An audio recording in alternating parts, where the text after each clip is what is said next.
আল্লাহ তাআলা বলছেন লা ইন শাকারতুম লা আযীদান্নাকুম ওয়া লা ইন কাফারতুম ইন্না আযাবি লাশাদীদ।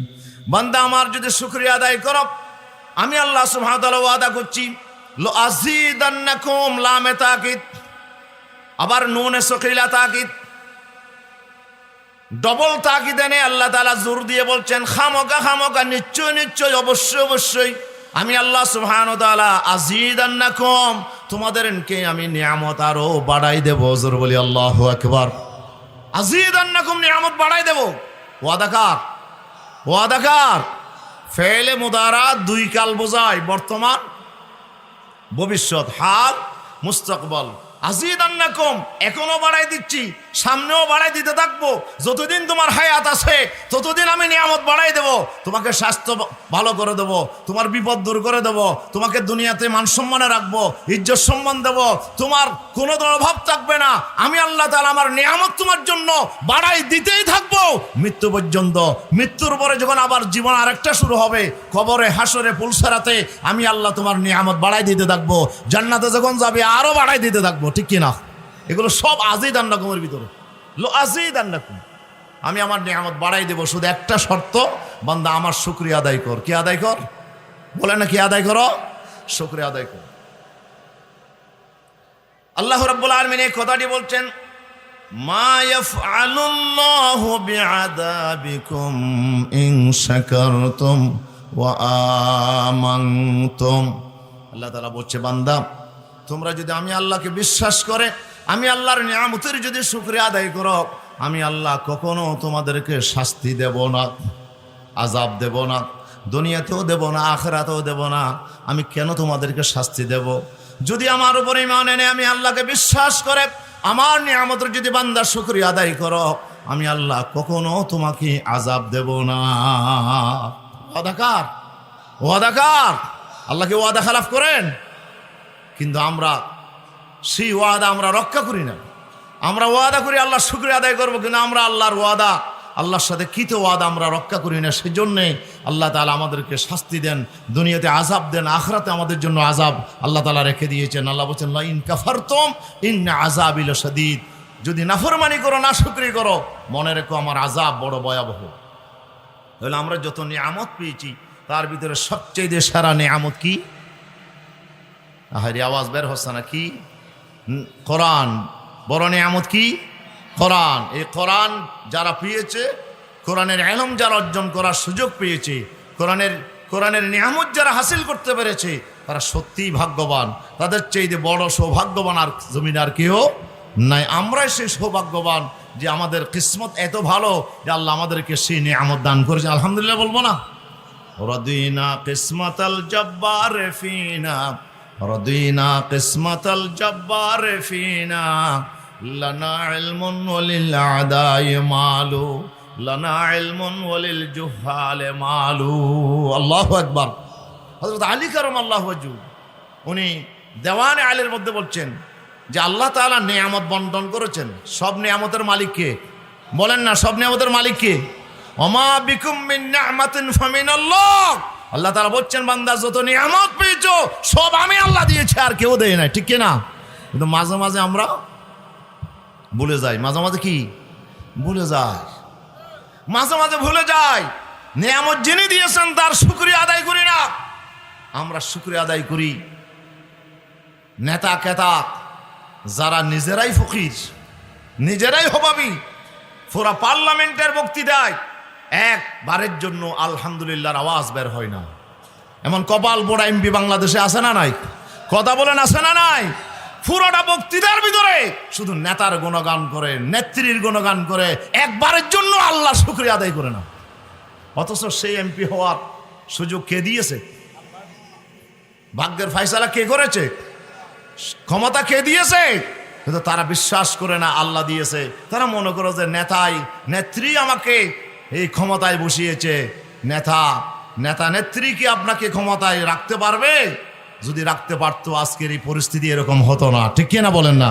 তাহলে বোঝা যায় আসল ক্ষমতার মালিক কে, ক্ষমতায় বসাইলেন কে, আপনাকে নিয়ামত দিলেন কে? সে আল্লাহর শুকরিয়া আদায় করতে হবে। শুকরিয়া করতে হবে কার?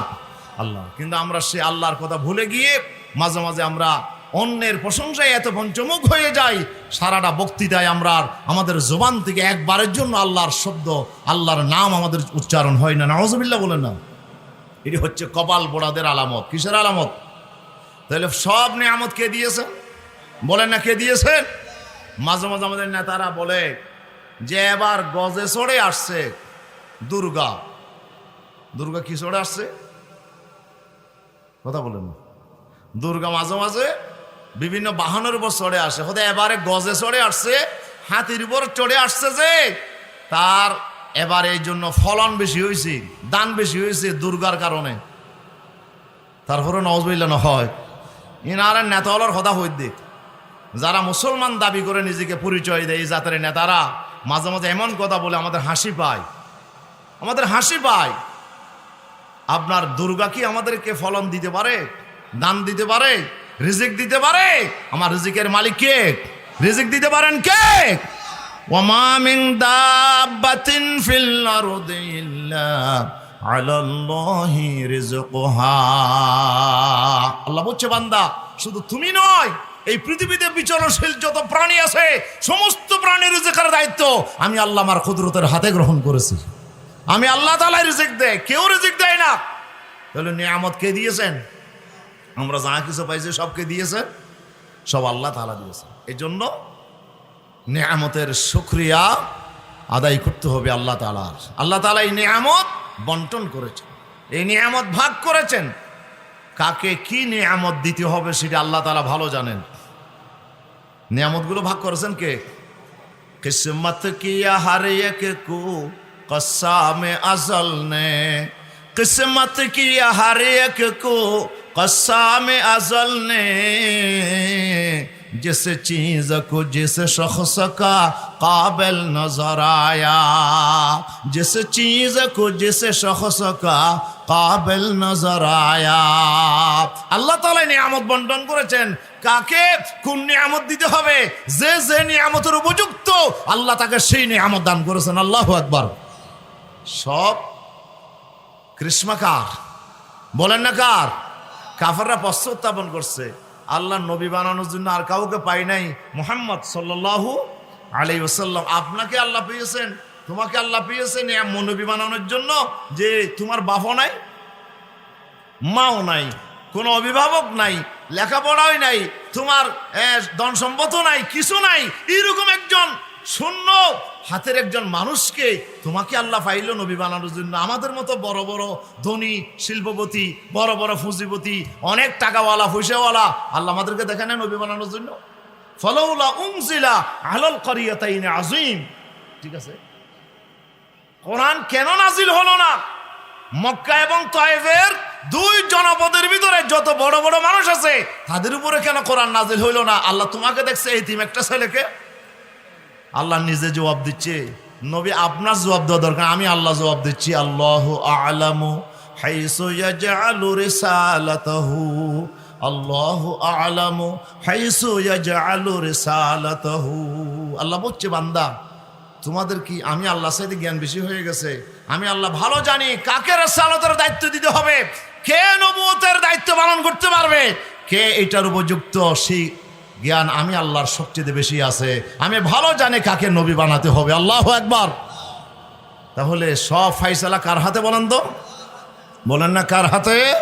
আল্লাহ সুবহানাহু ওয়া তাআলার হাতে। আলী কারামাল্লাহু ওয়াজহু বলছে যে আল্লাহ সবগুলো ভাগ বন্টন করেছেন, কাকে কি নিয়ামত দেবেন।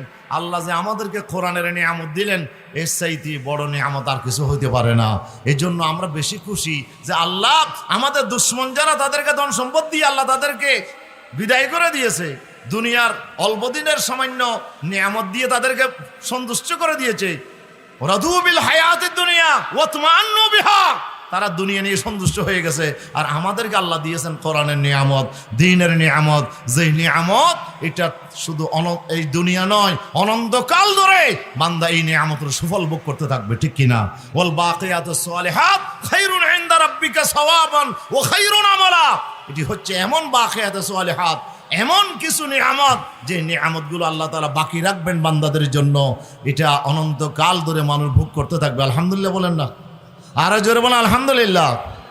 এই জন্য এই জন্য আল্লাহর গারে বলতেছে, হযরতে খাকানী রহমতুল্লাহ আলাইহি যুগশ্রেষ্ঠ একজন বড় বুজুর্গ ব্যক্তি ছিল, তিনি বলতেছে 85 সাল ঈমানা মুহাক্কাক শুদ বখাকানি, 85 সাল ঈমানা মুহাক্কাক শুদ বখাকানি, কে একদম বা খুদা বুদন বেহাজ তখতে সুলাইমানি, কে একদম বা খুদা বুদন বেহাজ তখতে সুলাইমানি।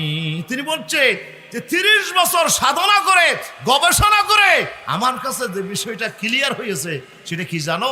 এক মুহূর্ত সময় আল্লাহওয়ালাদের সাথে বসা, আল্লাহর নেক বান্দাদের সাথে, আহলুল্লাহদের সাথে এক মুহূর্ত সময় বসা, এটা এত বড় নিয়ামত যে বেআজ তাখতে সুলাইমানি, সেই সুলাইমান আলাইহিস সালামের সিংহাসনের চাইতেও আল্লাহর ওলিদের সাথে, আল্লাহর নেক বান্দাদের সাথে এক মুহূর্ত বসা, এটা অনেক বেশি দামি, অনেক বেশি দামি। সুলাইমানের সিংহাসন ছিল আর কি, এখন যদি আমি নিলাম দেখে কে নেবেন? নমতে আমি নিলাম দেব সুলাইমান আলাইহিস সালামের সিংহাসন বেশি টাকা না 1 কোটি টাকা, কেউ নেবেন? ওদের 1 কোটি টাকা দিয়ে সুলাইমানের সিংহাসন কেমনি কিনে নেবো? সুলাইমানের সিংহাসন আসেনি, 1 টাকা তো আমি কেমনে নেব? যে তো নাই, ছিল আর কি এক সময়, কিন্তু এখন তো এই দুনিয়াতে তার কোনো অস্তিত্বই নাই। হয়তো সুলাইমানের বাদশাহীর চাইতেও, তখতের চাইতেও, সিংহাসনের চাইতেও এক মুহূর্ত সময় আল্লাহওয়ালাদের সাথে বসা, কোরআনের বৈঠকে বসা, এটা অনেক বেশি দামি, ঠিক কিনা? এই এক মুহূর্ত সময়ের জন্য আল্লাহ যেই নিয়ামত দেবেন, যে জান্নাত দেবেন, এটা তো চিরস্থায়ী, এটা তো চিরস্থায়ী নিয়ামত। এই জন্য এই নিয়ামতের দাম পৃথিবীতে অন্য কোনো নিয়ামত দিয়ে হতে পারে না। আল্লাহ আমাদেরকে সেই নিয়ামত দান করেছেন, খুশি না বেজার? তো বাইন্নর বাজে, খুশি না বেজার? আমরা আল্লাহ তাআলার শুকর আদায় করছি, আলহামদুলিল্লাহ। জোরে বলেন আলহামদুলিল্লাহ। আমি আপনাদের সামনে সূরা ফাতির, কোন সূরা? আরে কোন সূরা? সূরা ফাতির, ফাতিরুস সামাওয়াত ওয়াল আরদ। আল্লাহ তাআলার 99টা সামাওয়াতি নামের ভিতরে একটা নাম হচ্ছে ফাতির। হযরত আব্দুল্লাহ ইবনে আব্বাস বলতেছে, আমি ফাতির অর্থ বুঝি নাই, আমি আরবি ভাষী, আমি আরবের সন্তান, কিন্তু আমি আরবি ভাষার এই শব্দটার আসল অর্থ আমি বুঝি নাই। সুবহানাল্লাহ বলেন। খুদে একদিন দুইজন আরবি, দুইজন বৌদ্ধ গ্রাম্য লোক ঝগড়া দিছে। ঝগড়া দিতে গিয়ে এই ঝগড়ার মধ্যে আমি বুঝেছি যে ফাতির অর্থ কি। সুবহানাল্লাহ। কেমনে বুঝলাম? খুদে একটা কূপ নিয়ে তারা ঝগড়া দিয়েছে দুইজন গ্রাম্য লোক। তা একজনে বলতেছে আনা ফাতর তুহা, আনা ফাতর তুহা, কুবিবে এটা আমি খনন করেছি, আগে এখানে কূপ ছিল না। আগে এখানে কি ছিল না? আগে এখানে কূপ ছিল না, কূপ এটা আমি খনন করছি, এটা আমি ব্যবস্থা করছি। তাহলে ফাতির মানে যিনি এমন স্রষ্টা, যে জিনিসটা আগে তার কোনো অস্তিত্ব ছিল না, অস্তিত্বহীন থেকে যিনি অস্তিত্বের মধ্যে জিনিসকে আনতে পারেন, তার নাম হইল ফাতির। ফাতিরুস সামাওয়াতি ওয়াল আরদ, আসমান আর জমিনের স্রষ্টা তিনি কে?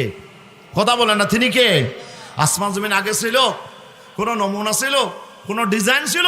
আমার আল্লাহ তাআলা তার কুদরত দিয়ে উপকরণ বিহীন ভাবে আমার আল্লাহ সুবহানাহু ওয়া তাআলা এই আসমান, এই জমিন আল্লাহ তৈরি করেছেন। এই জন্য আল্লাহর নাম হচ্ছে ফাতিরুস সামাওয়াতি ওয়াল আরদ। আল্লাহ কি? ফাতিরুস সামাওয়াতি ওয়াল আরদ। হযরত সুলাইমান আলাইহিস সালাম দোয়া করেছেন এভাবে, ফাতিরাস সামাওয়াতি ওয়াল আরদ আনতা ওয়ালি ফিদ দুনিয়া ওয়াল আখিরাহ তাওয়াফফানি মুসলিমান ওয়া আলহিকনি বিস সালিহিন। আল্লাহু আকবার। ও আসমান জমিনের স্রষ্টা, ফাতিরুস সামাওয়াতি ওয়াল আরদ, ও আসমান জমিনের স্রষ্টা খালেক, আপনার কাছে দোয়া করছি। কি দোয়া? তাওয়াফফানি মুসলিমা আনতা ওয়ালি ফিদ দুনিয়া ওয়াল আখিরাহ, দুনিয়া এবং আখিরাতে আপনি একমাত্র আমার অভিভাবক, আপনি আমার একমাত্র বন্ধু, আপনি একমাত্র আমার সাহায্যকারী। আল্লাহ আপনি আমার একজন ওলি। সুবহানাল্লাহ। ওলির অনেক অর্থ। ওলি মানে বন্ধু, ওলি মানে সাহায্যকারী, ওলি মানে অভিভাবক, গার্জিয়ান। আপনি আমার অভিভাবক। ফাতিরুস সামাওয়াতি ওয়াল আরদ আনতা ওয়ালি ফিদ দুনিয়া ওয়াল আখিরাহ তাওয়াফানি মুসলিমা, আল্লাহ আমাকে মুসলমান অবস্থায় মৃত্যু দাও। কোন অবস্থায় মরতে চায়? কোন অবস্থায় মরতে চায়?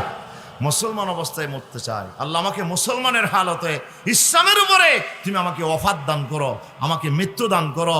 ওয়াল হেকনি বিসসালিহিন, তোমার নেককার বান্দাদের সাথে তোমার জান্নাতে আমাকে একটু জায়গা দিও। তোমার জান্নাতে তোমার নেক বান্দাদের সাথে তুমি আমাকে তাদের সঙ্গী বানাও, তাদের সাথী বানাও, তাদের সাথে তুমি আমাকে মিলাইয়া দাও। আল্লাহু আকবার। এই দোয়াটা কে করেছিলেন? হযরত সুলাইমান আলাইহিস সালাম এই দোয়া করেছিলেন। আল্লাহ তাআলা কোরআন মাজিদে সেই দোয়ার কথা আল্লাহ আলোচনা করেছেন। কি সূরা বললাম? সূরায়ে আহারে বলে গেছেন, সূরায়ে ফাতির, এই সূরার 29 নম্বর আয়াত পড়েন তো একটু। আউযু বিল্লাহি মিনাশ শাইতানির রাজীম। ইন্নাল্লাযীনা ইয়াতলুনা কিতাবাল্লাহ وأقاموا الصلاة وأنفقوا مما رزقناهم سرا وعلانية يرجون تجارة لن تبور। الله أكبر। কোরআন মাজিদের সূরা ফাতিরের 29 নম্বর আয়াত। আমি মনে মনে ভাবতেছিলাম যে এত বড় উলামায়ে কেরামের মজলিসে, এত বড় ইমানদারদের জলসায় আমি নাখান্দা, কিছু জানি না, কম এলম কম ফাহাম, আমি কি আলোচনা করব?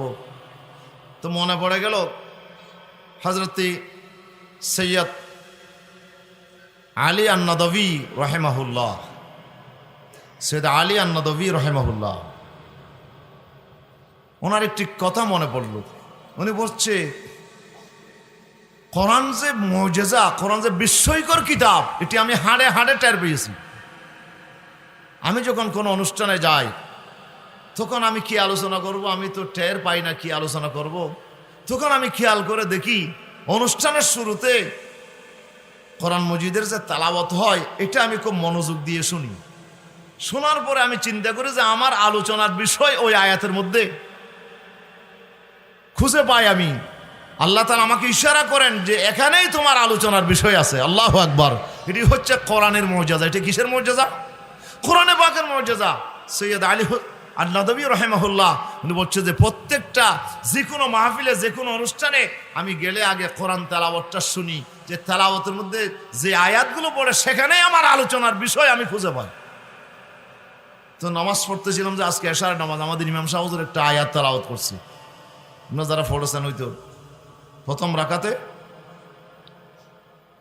সূরা সফের 10 নম্বর আয়াত থেকে শেষ পর্যন্ত তিনি তেলাওয়াত করেছেন। আল্লাহ সুবহানাহু ওয়া তাআলা এই আয়াতের মধ্যে একটা ব্যবসার কথা বলছে। কিসের কথা বলছে বলেন তো? মনে রাখুন হুজুর, আর আইল্লাদুল্লাহ মানুষ আবার আর ব্যবসার কথা মনে হয়, আর ব্যবসা করে কি করছেন? হ্যাঁ, আর আলদল করি বাসিতে মানুষ, হ্যাঁ, কৃষি হাজ করে দে, খেত খামার করে দে মানুষ, আর আবার ব্যবসা লই রে ইন আর মাথার ঢুকিব না। আল্লাহ কোরআন মজিদের ভিতরে ব্যবসার কথা বলছে। ব্যবসা, আপনি কৃষক হলেও ব্যবসায়ী, আপনি জেলে হলেও ব্যবসায়ী, আপনি শ্রমিক হলেও ব্যবসায়ী। ব্যবসার বাইরে কেউ নাই, সবাই ব্যবসায়ী। সবাই কি কথা বলে? আমরা সবাই কি ব্যবসায়ী। আপনারা শেয়ার করতে রাজি নেই, শেয়ার করতে রাজি নাই। আমরা সবাই কি ব্যবসায়ী। আমিও ব্যবসায়ী, আপনিও ব্যবসায়ী, মহিলারাও ব্যবসায়ী, পুরুষেরাও ব্যবসায়ী, যুবকেরাও ব্যবসায়ী, বুড়া মানুষও ব্যবসায়ী। এখানে যত আছে সব মানুষ কি? এটা আমার কথা না আল্লাহর কথা? আল্লাহ। ব্যবসা মানে কি? ব্যবসা মানে হচ্ছে একটা পুঁজি থাকতে হবে। কি থাকতে হবে? কিছু পুঁজি থাকতে হবে না? 5,000 টাকার, 10,000 টাকার, 10 টাকার, 20 টাকার, 100 টাকার একটা পুঁজি থাকতে হবে। পুঁজি দিয়ে একটা আপনি এক বিঘা ফান্ড আনলেন, ওই ফান্ডটা আপনি বিক্রি করলেন, হ্যাঁ, 100 টাকা দিয়ে ফান্ড আনলেন, 110 টাকা দিয়ে বিক্রি করলেন, কি হইল মামা? তো 10 টাকা লাভ হইল। যদি বিক্রি করতে গিয়ে যদি আপনি 100 টাকায় বিক্রি করতে না পারেন, 90 টাকায় বিক্রি করতে হয়েছে, তাহলে 10 টাকা কি হইল? লস হইল। আমরা কেউ কি ব্যবসার বাইরে আসি? কথা বলে, কেউ বেশি, কেউ আমরা কিনি, কেউ ক্রেতা, কেউ বিক্রেতা। আমরা সবাই কিন্তু ব্যবসার সাথে জড়িত।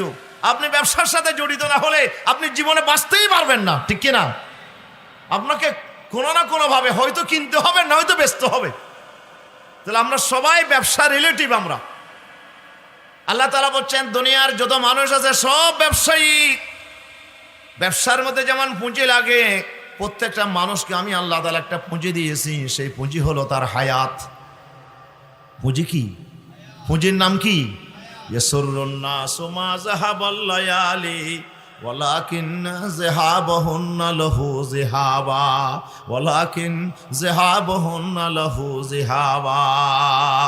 ওই হেদায়েতুন নূরের মধ্যে পড়ছিলাম যে ইয়াসুরুন নাসু মা যাহাবাল লায়ালি ওয়ালাকিন যাহাবাহুন্না লাহু যিহাবা। আল্লাহু আকবার। মানুষ যখন দিন যায় রাত যায়, দিন রাত গেলে 7 দিন যখন যায় বলে 1 সপ্তাহ গেল, 15 দিন যখন যায় তখন বলে 2 সপ্তাহ চলে গেল, আধা মাস চলে গেল, বলে না? বলে কি না?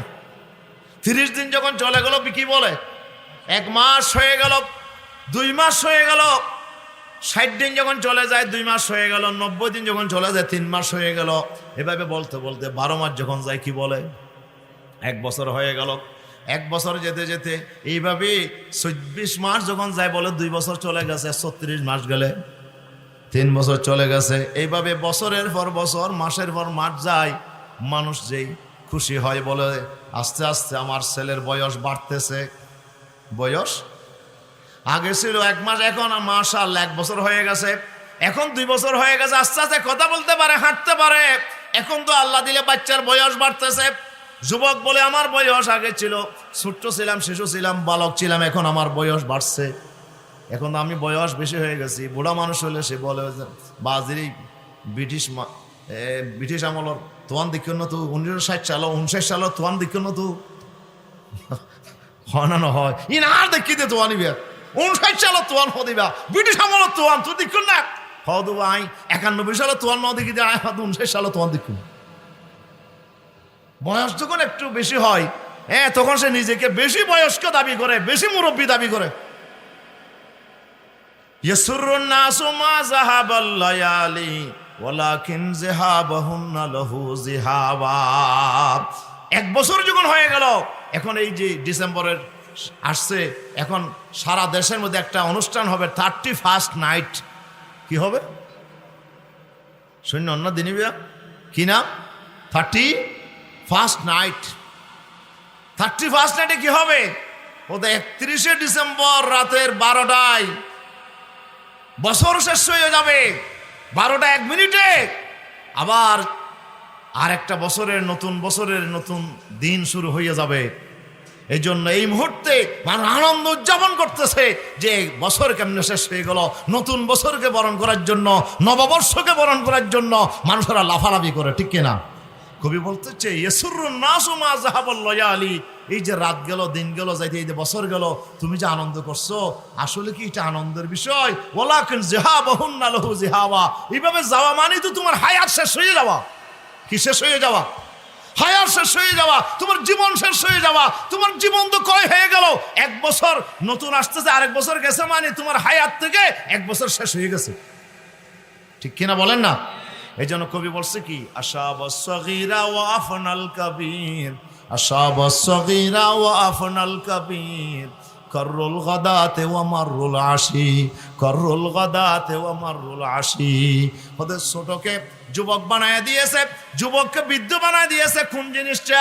সকালের পরে বিকালের আগমন, বিকালের পর আবার সকালের আগমন, সন্ধ্যার পরে সকাল, সকালের পরে সন্ধ্যা।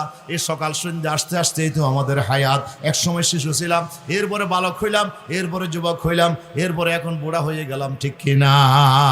এগুলো কে করেছে? আল্লাহ। আল্লাহ তো করছে। কিসের কারণে হয়েছে? রাত দিনের আবর্তনের কারণে। রাতের পরে দিন আসছে, দিনের পরে রাত আসছে, রাতের দিন যাইতে যাইতেই তো আমি বুড়া হয়ে গেছি, কথা ঠিক কিনা? তো আমাদের জীবন শেষ হয়ে গেছে। তাহলে আমাদের এই যে হায়াতটাই হচ্ছে আমার এই ব্যবসার পুঁজি।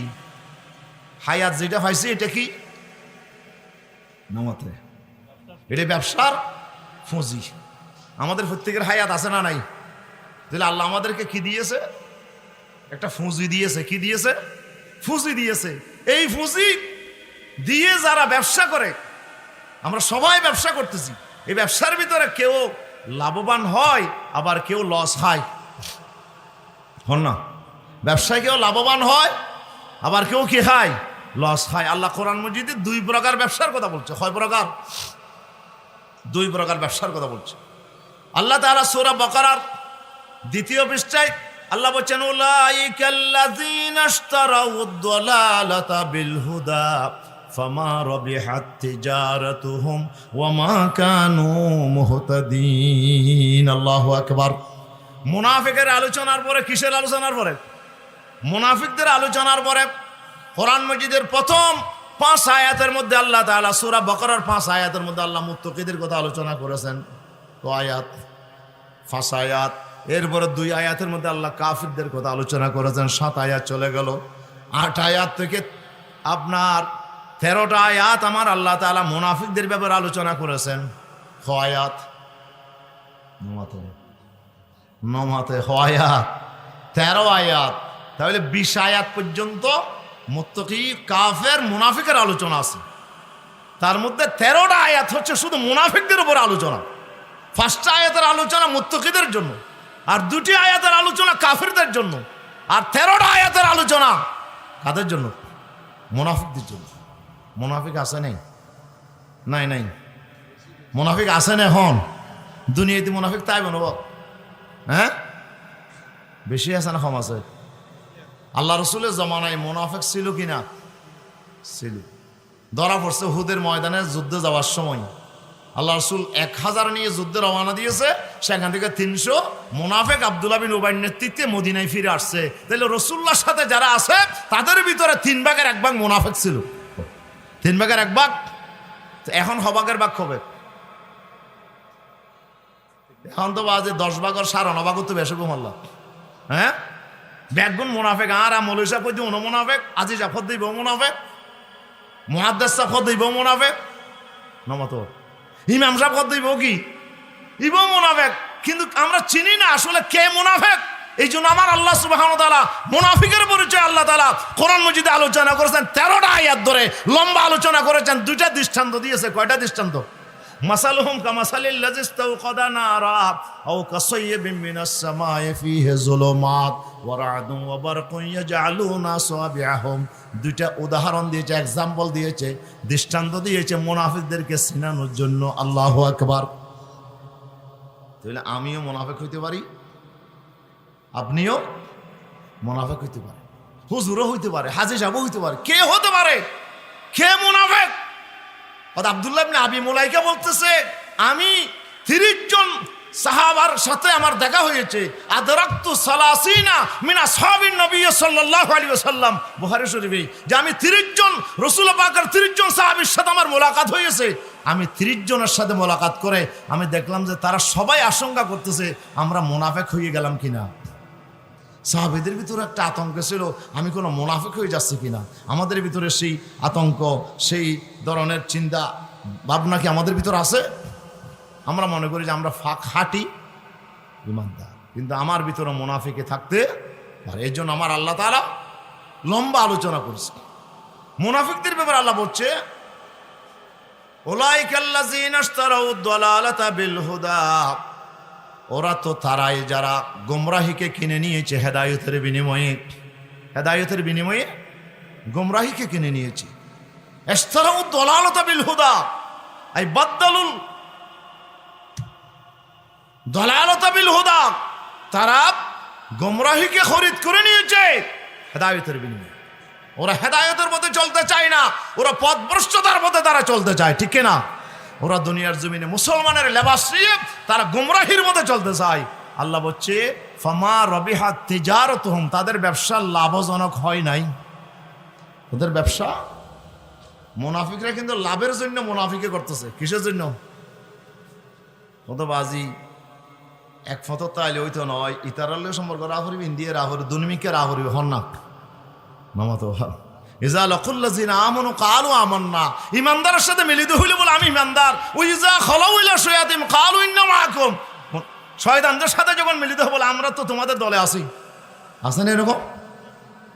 শয়তানের সাথে শয়তান, নাস্তিকের সাথে নাস্তিক, ওদের সাথে কুরাস মিলায়, আবার এদিকে মুসলমান দাবি করে। আল্লাহ বলছি মুনাফিকরা লাভের জন্য তারা দুনিয়াতে এই কাজ করছে। আমি বলতেছি তাদের ব্যবসার মধ্যে লাভ হয় নাই, তারা লস খেয়েছে ব্যবসার ভিতরে। নাউজুবিল্লাহ বলেন না, ব্যবসার লাভজনক হয়নি। কিয়ামতের দিন যখন নূর বন্টন করা হবে তখন মুনাফিকদেরকে আল্লাহ নূর দেবেন না, শুধু ইমানদারদেরকে নূর দেবেন। মুনাফিকরা কি বলবে? ভাই এরা আমরা কি তোমাদের সাথে ছিলাম না? আমরাও কি মুসলমান না? আমরা কি মসজিদে যাইতাম না? আমিও কি হজ করি না? আমি কি উমরা করি নাই? আজকে তুমি নূর পাইছো, আমি কেন পাইলাম না? একটু আমাকে নূর দাও না। আল্লাহ বলছেন ফাদুরিবা বাইনহুম হিজাবুন, তখন একটা পর্দা এসে যাবে। বেসুরিল্লাহু বাবুন বাতিনুহু ফিহির রাহমা ওয়া যাহিরুহু মিন ক্বাবলিহিল আযাব, একটা পর্দা এসে যাবে। আল্লাহ তাআলা সেই নূরের আলো থেকে আল্লাহ মুনাফিকদেরকে বঞ্চিত করে দেবেন। ঠিক কিনা? সময় শেষ, 9টা পর্যন্ত সিলেবাসে 2 মিনিটে শেষ করার। প্রধান মেহমান আসছেন, আলোচনা করবেন। তাহলে ব্যবসা কয় প্রকার বললাম? ব্যবসা কয় প্রকার? কথা শুরু করছি কিন্তু মূল কথায় যাইতে পারিনি। মুনাফিকরা ব্যবসা করে, তারাও হায়াতের পুঁজি খরচ করতেছে, কাফেররাও খরচ করতেছে। আল্লাহ বলছে এরা তাদের ব্যবসায় লস খেয়েছে। লাভবান কারা?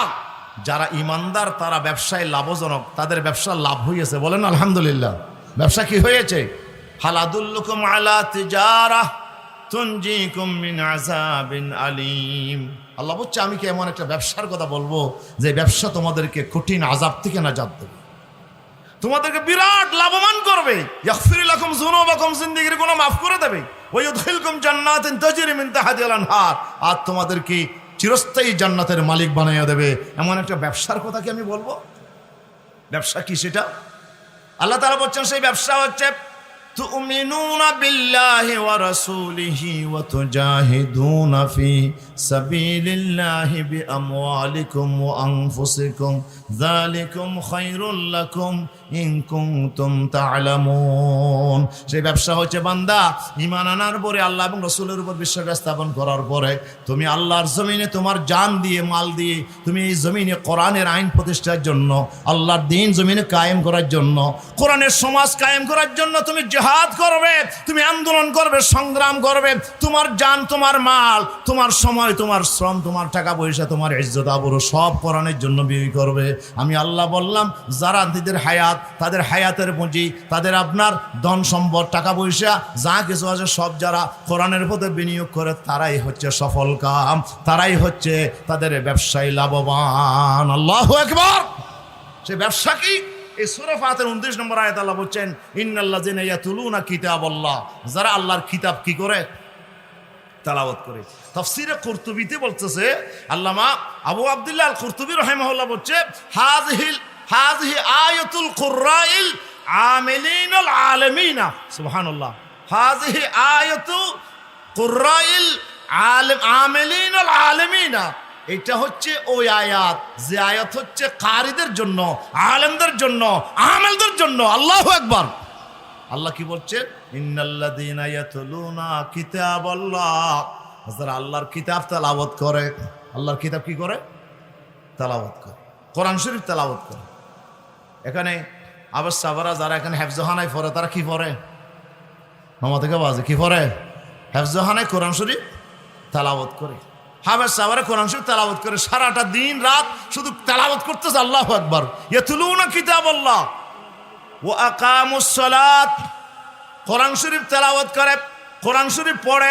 ইয়াকরাউনা কিতাবাল্লাহ, আল্লাহর কোরআন তারা পড়ে না, শুধু কোরআন থেকে ইলম হাসিল করে। কোরআন থেকে কি হাসিল করে? ইলম হাসিল করে, জ্ঞান অর্জন করে। এরপরে তারা আমল করে। কি আমল করে? আল্লাহু আকবার।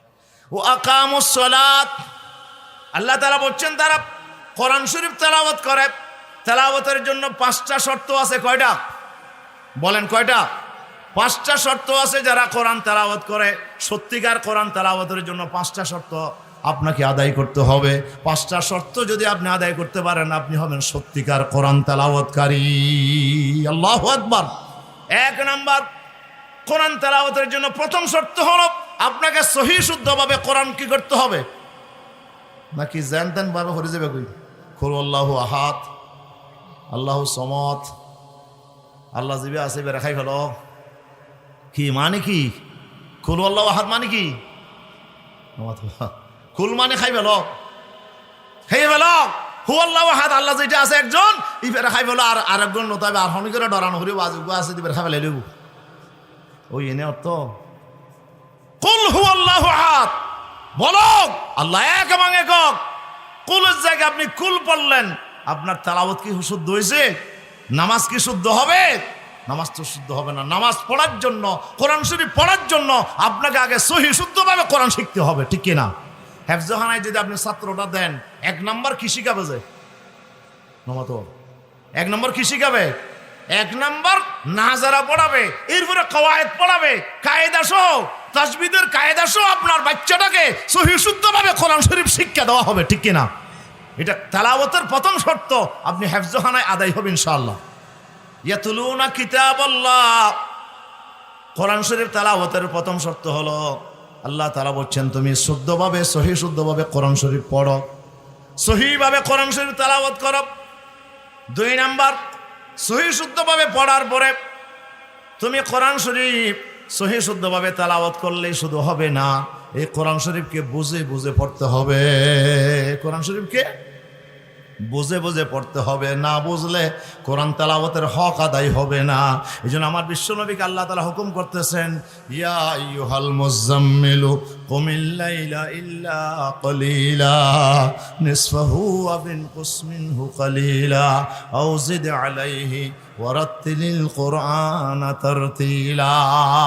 সূরা মুযাম্মিলের 4 নম্বর আয়াত আল্লাহ বলছে ওয়ারাত্তিলিল কুরআনা তারতিলা, এই কম্বল আচ্ছাদিত ব্যক্তি, আমার পয়গম্বর উঠুন, রাতের বেলায় আরামের মধ্যে আপনি বিছানায় কাটিয়ে দিবেন না, আপনি রাতের বেলা উঠে যান। আল্লাহু আকবার। কুমিল লাইলা ইল্লা কলিলা, অল্পক্ষণ রেস্ট নেবেন যে, অল্পক্ষণ শুধু ঘুম যাবেন যে, বাকি সময় আপনাকে দাঁড়িয়ে থাকতে হবে। কদ্দুর দাঁড়াবো? আল্লাহ বলছেন নিসফাহু, রাতের অর্ধেক। সুবহানাল্লাহ না হবে? রাতের কদ্দুর? অর্ধেক। নিসফাহু আফিন কুসমিনহু, মাঝে মাঝে অর্ধেকের চাইতে কমলেও সমস্যা নাই, আবার আউজিদ আলাইহি, মাঝে মাঝে অর্ধেকের চাইতে বেশি। সুবহানাল্লাহ। কিন্তু মেয়ার হচ্ছে, মাপকাঠি হচ্ছে রাতের অর্ধেক। আপনাকে দাঁড়িয়ে থাকতে হবে। শুধু এমনি দাঁড়িয়ে থাকবেন না, দাঁড়ানোর পরে আপনাকে কোরআন শরীফ তেলাওয়াত করতে হবে। বিশ্বনবী বলেছেন আফদালুস সালাতে তুলুল কুনুতে আও কামা ক্বালা আলাইহিস সালাতু ওয়াস সালাম, রাতের বেলায় যে নামাজ পড়া হয় সেই নামাজের ভিতরে সবচেয়ে উত্তম নামাজ হচ্ছে যেই নামাজের ভিতরে কেরাত লম্বা হবে, যে নামাজের ভিতরে তুলুল কুনুত আই তুলুল কেরাত, কেরাত যেই নামাজে লম্বা হয়ে যাবে, দীর্ঘক্ষণ দাঁড়ায় থাকবেন, সেই নামাজটা হচ্ছে বেশি উত্তম নামাজ। জোরে বলে আল্লাহু আকবার। এই তুলুল কুনুত, এই যে আপনি দাঁড়ায় থাকবেন রাতের অর্ধেক পর্যন্ত, আমি আল্লাহ তাআলা ধরে দিলাম রাতের অর্ধেক অথবা অর্ধেকের চাইতে কম অথবা অর্ধেকের চাইতে বেশি, কিন্তু রাতের কোনো সময় যেন বাদ না যায়।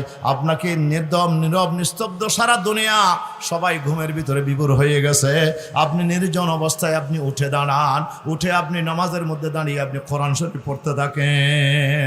ওয়ারাত্তিলিল কুরআনা তারতিলা, কোরআন শরীফ পড়বেন, শুধু পড়লে হবে না, তরতিলের সাথে পড়তে হবে।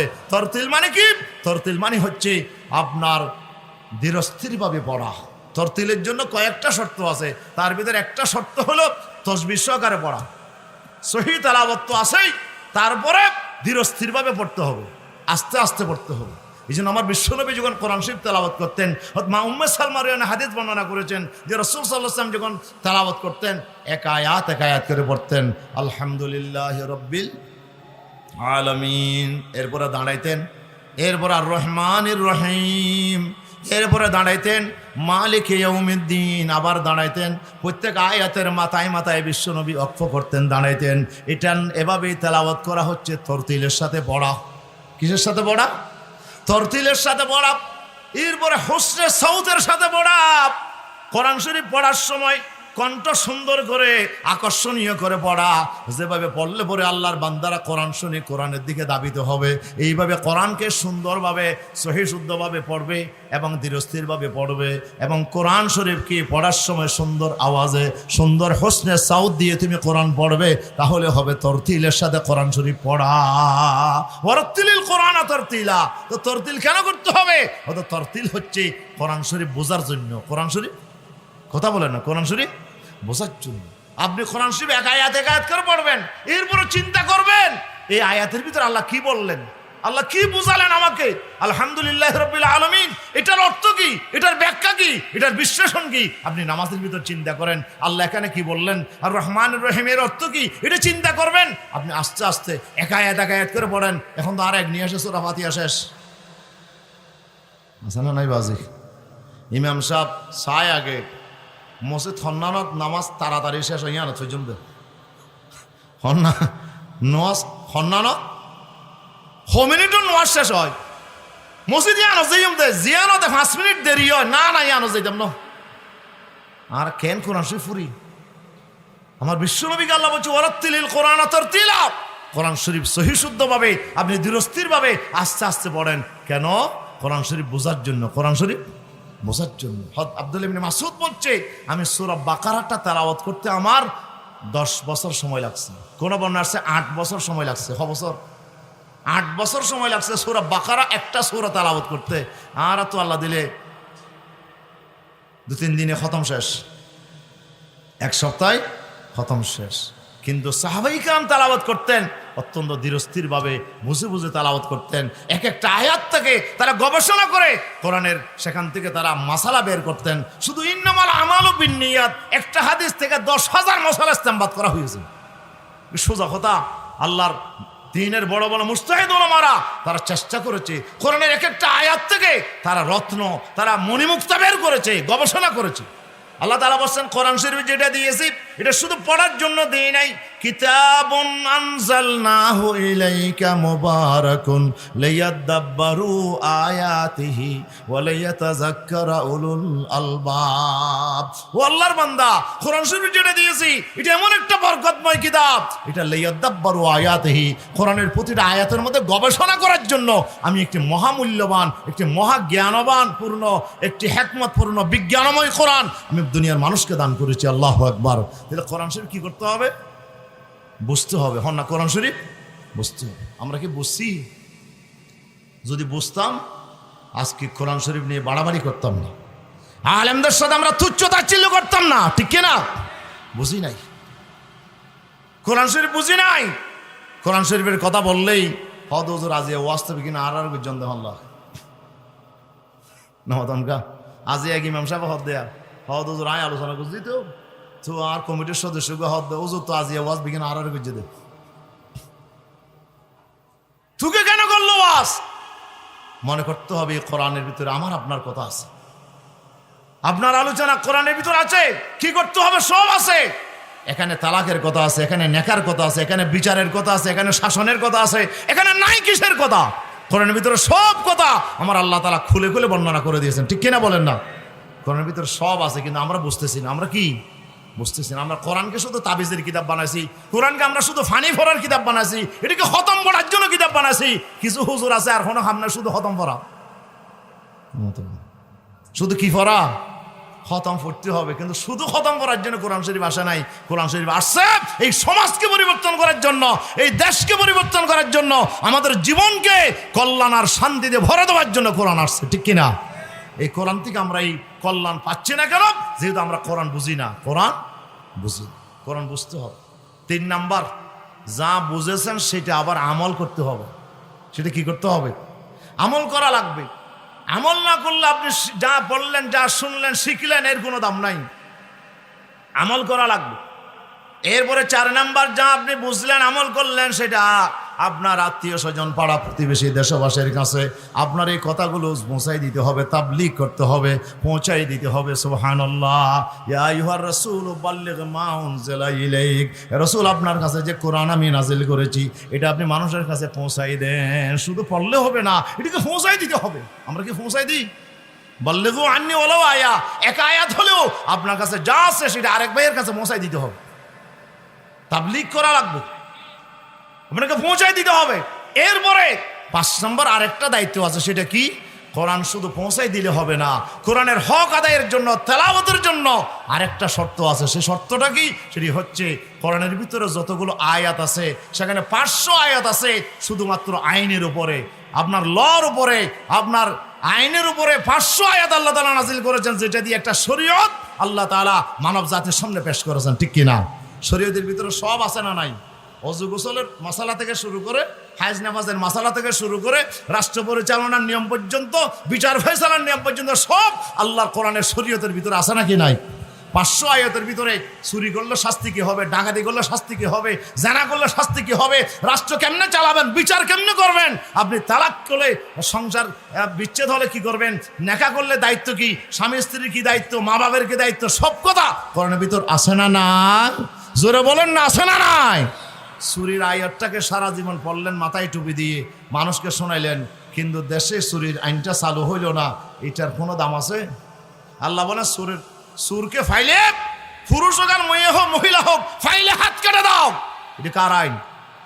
এখন আমাদের দেশে সুরের হাত কাটা হয়, কিন্তু আমি সুন্দর করে পড়লাম, টুপি মাথায় দিয়ে অজু করে, খুব সুন্দর করে ওয়াসসারিকু ওয়াসসারিকাতু ফাকতাউ আইদিয়াহুমা জাযাআম বিমা কাসাবা নাকালাম মিনাল্লাহ ওয়াল্লাহু আজিজুন হাকিম, খুব সুন্দর করে বললাম, সারা জীবন বললাম, কিন্তু সুরের হাত কাটার আমি আইনটা দেশে চালু করলাম না। আমি কি কোরআনের হক আদায় করলাম? কথা বলেন, হক আদায় করলাম? এই জন্য কোরআনের তেলাওয়াতের হক আদায় করতে হলে কোরআনের ভিতরে যে আইনের আয়াত আছে, এই আইনের আয়াতগুলোকে সমাজের মধ্যে এই আইনটাকে চালু করার জন্য আপনাকে জিহাদ করতে হবে, চেষ্টা করতে হবে, আপনাকে জান দিয়ে মাল দিয়ে আপনাকে আন্দোলন সংগ্রাম করা লাগবে, ঠিক কিনা?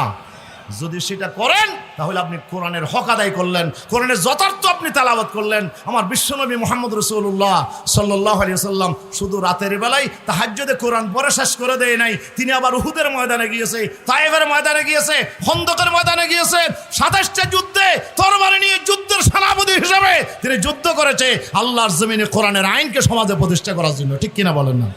আমার নবী কোরআনের হক আদায় করছেন? করছেন। সাহাবায়ে কেরাম করছেন? তো ওনারা কি শুধু তাহাজ্জুদ পড়ে করেছিলেন না জিহাদের ময়দানও ছিলেন?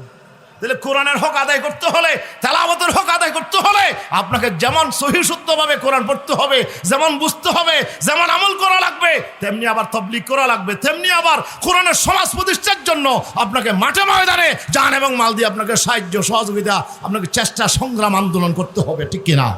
এই 5টা দায়িত্ব যদি আপনি কোরআনের উপর ঈমান আনার পরে যদি আপনি আদায় করতে পারেন, তাহলে আপনি কোরআনের সত্যিকার তেলাওয়াতকারী।